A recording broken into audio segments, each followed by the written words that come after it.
Kailee Quartero, student at Kamehameha Schools of Panama, this morning joined by her father Marshall and her mother Casey. She'll be playing soccer at Portland State University.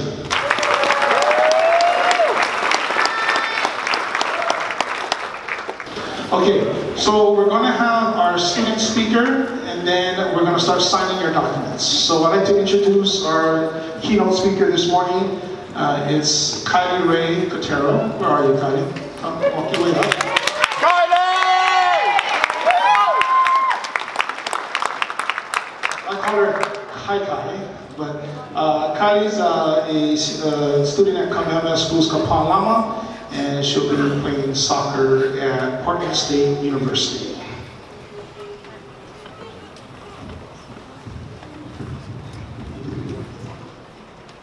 I'm super nervous, so please forgive me. Did you know that athletes are proven to live at least 500 days longer than the average person? Yeah. Did you know that athletes are proven to receive higher SAT scores than the average person? Did you also know that audiences are proven to be extremely gullible? Thank you. I didn't think that joke was going to work too well, but thank you. Hello, I am Kailee Quartero, and I attend Kamehameha Schools at the Kapalama campus. Before I begin, I just want to get my thank yous out of the way. So, first, thank you to Uncle Kabika and Education First for organizing this beautiful ceremony today. Today marks 16 years of signing day events for Hawaii student athletes.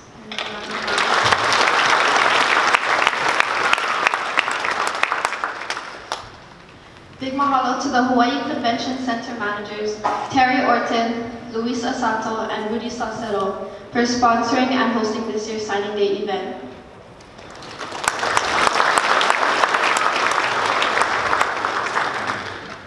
Personally, I would like to thank Coach Sean, Auntie Michelle, and the Surf Soccer Club coaches for believing in me since day one.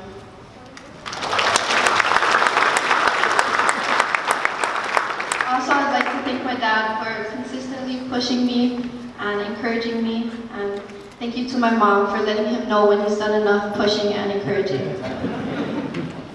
But in all seriousness, Dad, the sacrifices you have made for me is one of the most vital reasons of why I am here today. I will always be the little girl who needed you to tie her cleats. Bittersweet. It is a very bittersweet moment speaking here today. Bitter because soon all that we know will become a distant memory. Sweet because here marks the beginning of a new adventure for us. Regardless, we are extremely blessed to be here today. During the time that I have, it is my genuine intention to show you the perspective of our journey, which includes the immense amount of pressure, the intensity, and the everlasting love for the game. Most of us began our sport at a young age and was nothing more than a mere hobby. We got to play with our friends, roll around in the dirt, enjoy snack time. But then there came a day where we found ourselves getting yelled at in the backseat of the car because we played poorly. When you hear the disappointment in your parents' voice, it breaks you. It breaks you to the point where you question how you got there, and you find yourself heartbroken at the fact that you let down the people who love you most. As athletes, we understand the risk of accepting the pressure to perform consistently, the pressure to please others.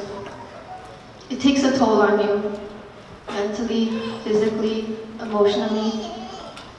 However, under the struggles of being an athlete lie passion, an unconditional love for the game that precludes giving up. As we grew into bigger and more expensive cleats, we began realizing what our athletic ability could provide for our families. That's when the sport became more than just a hobby.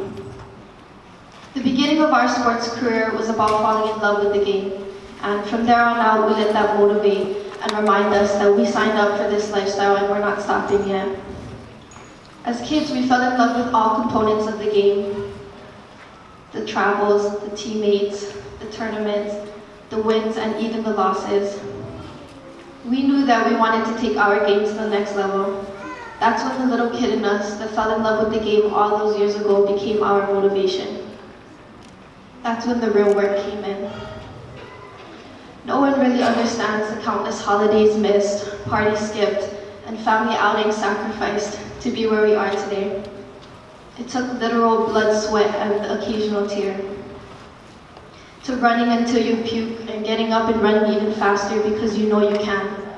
To lifting until your hands blister but wrapping up the cuts and lifting even heavier because you know you can. To endless quick feet drills until your legs cramp, but getting up and doing it even faster because slow feet don't eat. To the hour-long tuck and go drills with Coach Sean, with no water breaks.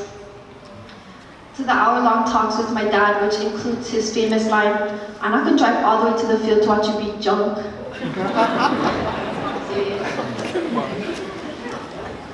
To holding double back band planks and flexing when Coach Kenny comes to kick your stomach to show him that you can take it. A well-known baseball player and coach, Tommy Lasorda, once said, "There are people who make it happen, those who watch it happen, and those who wonder what happened." I'm so proud to be on the stage with the athletes who made it happen. We put in the time, we put in the sacrifice, we put in the heart. That's why we are all here today, celebrating the outcome of the work we put in so far. Over the years, we have all either played against each other or played with each other. But no matter who you know and who you don't know, you and the person next to you are representing our home. So, no matter how far you travel or who you play for, remember the roots that you grew from, and never forget the little kid inside of you who fell in love with the game all those years ago. And don't be afraid to keep falling in love with the game over and over and over again. So, play hard, and most importantly, play well, because I'm not gonna drive all the way to the field to watch you beat junk. Thank you.